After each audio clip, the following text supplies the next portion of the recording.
Now give the floor to our last speaker today, the distinguished permanent representative of Sri Lanka. Ambassador, you have the floor.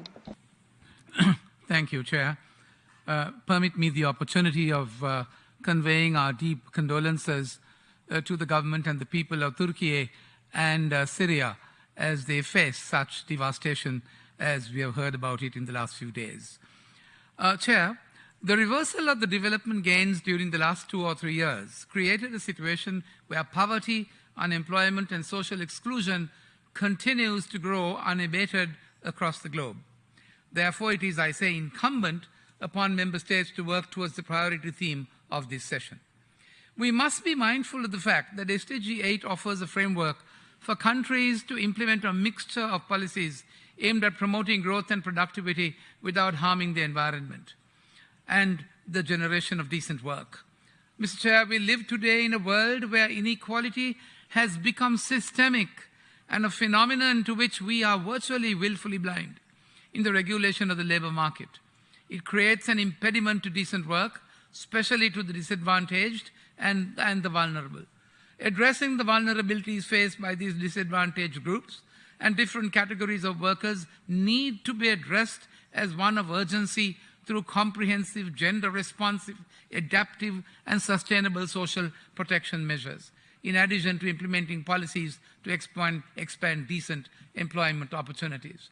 However, we are faced today with a question as to whether the lofty goals envisioned so far be made fully operational given the realities that the developing countries are facing unprecedented economic crisis and severe financial constraints due to the post-pandemic downturn of their economies. The report of the Secretary General for the Commission for Social Development of November of last year makes reference to the fact that the developed economies are projected to almost fully recover by 2023. Now, this forecast, you will appreciate, is of little solace when Africa, Latin America, the Caribbean, and South Asia are expected to face the largest and most persistent output losses. The report further acknowledges that this uneven pace of recovery between developed and developing economies will widen the inequality across countries if not checked through active socio-economic policies.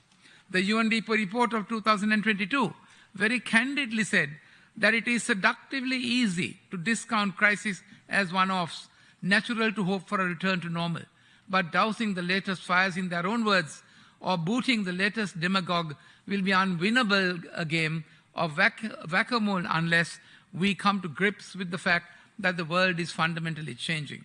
There is no going back. It went on to describe the present as uncertain times in which people face unsettled lives.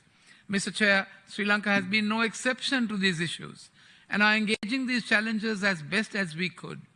We are party to all the major ILO conventions, have given effect to them through our domestic legislation.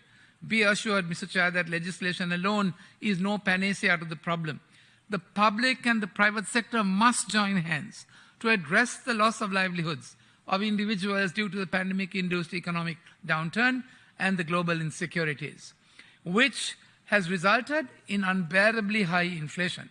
Our ability to be productive, generate income, has been severely compromised by global events over which we have no or little control. Being a country dependent on tourism, for example, Sri Lanka's industry has been severely affected by the pandemic for reasons well known, although it is heartening to witness signs of recovery. While certain sectors have adapted with innovative strategies, many sectors, especially services, have been negatively affected. Sri Lanka has in recent times, Mr. Chair, seen a recorded growth of tourist arrivals, mercifully, and in foreign employment, which has become a positive sign in the context of its economic recovery. We remain hopeful to realize the full potential of the national output through a sustainable economic recovery in the coming years. Our own experience and the experience of the world in recent times has shown that reform of the international financial architecture is a global imperative today. It is, I would say, a sine qua non that international assistance through multilateral institutions should be rendered when, as someone very simply put it, when the patient is still alive and not after the patient has died. Mr. Chair, in conclusion, Sri Lanka believes that a concerted, holistic policy approach with near to long-term strategies must be undertaken if we are to effectively resuscitate Agenda 2030. It is only then can we talk of creating full and productive employment and decent work. It is imperative, I say, that we build resilience through hope and overcoming inequalities. Sri Lanka remains committed to work together with you and with the international community in a spirit of true cooperation, generosity, goodwill, mutual respect to foster a better and more sustainable future for all humanity. I thank you, Mr. Chairman. I thank the distinguished permanent representative of Sri Lanka for his statement. Distinguished